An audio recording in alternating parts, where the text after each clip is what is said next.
Hello student, today I am going to explain you the remaining portion of neural control and coordination. Spinal cord cylindrical structure होता है जो arise होता है medulla oblongata में और कहाँ फिनिश होता है सेकेंड लुम्बर वर्टिब्री। लेंथ इसकी जो होती है मेल्स के अंदर 45 सेंटीमीटर जबकि फीमेल्स के अंदर ये 43 सेंटीमीटर लॉन्ग होता है। Like brain spinal cord also surrounded by meninges. Brain के समान स्पाइनल कार्ड के चारों तरफ भी प्रोटेक्टिंग लेयर्स होती है जिनको मेनिंजेस कहते हैं और उसके अंदर फ्लूइड होता है जिसको सेरिब्रोस्पाइनल फ्लूइड कहते हैं। तो ये जो मेनिंजेस और जो फ्लूइड होता है स्पाइनल कार्ड को प्रोटेक्ट करता है।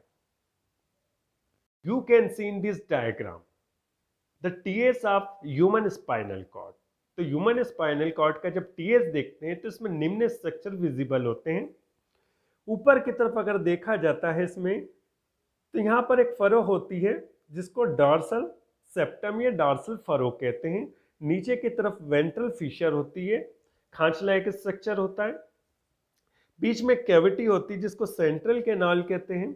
उसके चारों तरफ का जो ग्रे कलर का मैटर होता है इसको ग्रे मैटर कहा जाता है। अब जो ग्रे मैटर होता है उसमें दो हॉर्न लाइक स्ट्रक्चर होते हैं जो डॉर्सल पोजीशन पे होते हैं, उसको डॉर्सल हॉर्न, तथा नीचे की तरफ जो होंगे उसको वेंट्रल हॉर्न कहा जाता है या लेटरल हॉर्न कहा जाता है। तो जो ग्रे मैटर होता है उसके अंदर जो न्यूरॉन्स के क्या पाए जाते हैं, साइटोन पाए जाते हैं। अब ग्रे मैटर की बाहर की तरफ जो एक लाइट कलर का मैटर होता है जिसको क्या कहते हैं, व्हाइट मैटर कहा जाता है। तो अगर इसका टीएस देखेंगे तो दो फिशर दिखाई देगी। डार्सल सरफेस पे जो होगी डार्सल फिशर, वेंट्रल सरफेस पे वेंट्रल फिशर, सेंट्रल में सेंट्रल कैनाल, उसके चारों तरफ ग्रे कलर का जो मैटर होता है ग्रे मैटर, और ग्रे मैटर के चारों तरफ जो होता है वो व्हाइट मैटर। अब ग्रे मैटर में ऊपर देखेंगे तो हॉर्न लाइक स्ट्रक्चर होंगे जो डार्सल सरफेस पे होंगे, उसको डार्सल हॉर्न कहते हैं, और नीचे की तरफ जो वेंट्रल हॉर्न होंगे। Functions of spinal cord. It's control and coordinate the reflex action.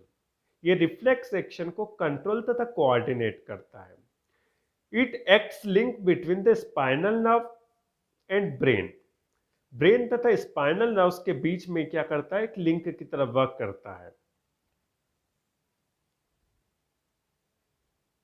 Peripheral nervous system या पीएनएस, जिसमें इंक्लूडेड होती क्रेनियल नर्व्स तथा स्पाइनल नर्व्स। तो क्रेनियल नर्व्स जो कि ब्रेन से अराइज होती है, 12 पेयर्स होती हैं और ये टर्मिनेट होती है बॉडी के इफेक्टर ऑर्गन्स में और डायरेक्टली तथा इनडायरेक्टली बॉडी की डिफरेंट एक्टिविटी होती है उसको कंट्रोल करती है। नर्व्स में पहली है अल्फैक्टरी नर्व्स। इनका नेचर सेंसरी होता है और कहाँ से ओरिजिनेट होगी, अल्फैक्टरी लोब से, और किसके लिए रिस्पॉन्सिबल होती है, सेंस ऑफ स्मेलिंग के लिए। सेकेंड है ऑप्टिक। नेचर कैसा है इसका, सेंसरी है। कहाँ से निकलेगी, ऑप्टिक लोब से, और किससे रिलेटेड होगी, विजन से रिलेटेड होगी। ऑक्यूलोमोटर, नेचर कैसा है इसका, मोटर है। तो ऑक्यूलोमोटर जो है आईबॉल के पीछे की जो मसल्स होती है उसकी मूवमेंट के लिए रिस्पॉन्सिबल होती है। इसके बाद आती है टोक्लियर, नेचर होगा इसका मोटर, और ये भी आईबॉल के पीछे जो मसल्स होती हैं उसके लिए मूवमेंट के लिए रिस्पॉन्सिबल होती है।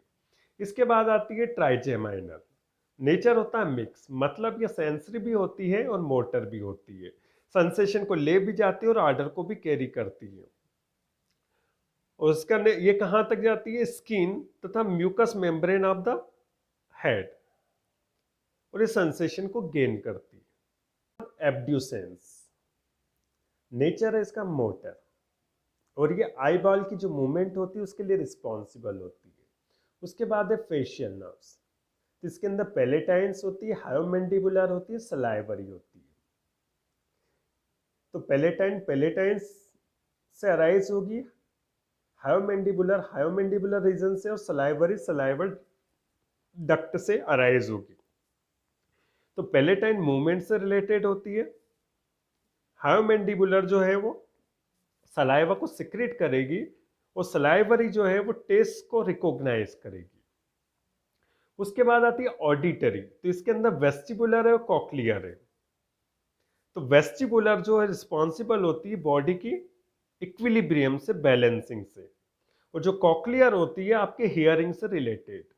उसके बाद आती है ग्लासोफेरेंजियल जो कि मिक्स होती है, जो आपको टेस्ट के बारे में रिकॉग्नाइज कराती है, सलाइवा का सिक्रेशन कराती है और स्वालोइंग की प्रोसेस को कंट्रोल करती है। नेक्स्ट वन वेगस जो होती है मिक्स नेचर की होती है, जो विसरल रिफ्लेक्सेस होते हैं, बॉडी के जो विसरल ऑर्गन्स होते हैं उनसे रिलेटेड जो रिफ्लेक्सेस होती है उसको कंट्रोल करती है। इसके बाद आता है स्पाइनल एसेसरी, मोटर नेचर की होती है और जो विसरल रिफ्लेक्सेस होती है, मूवमेंट होती है, उसको कंट्रोल करती है। और लास्ट वन है हाइपोग्लॉसस। हाइपोग्लॉसस जो होती है टंग की मूवमेंट के लिए रिस्पॉन्सिबल होती है।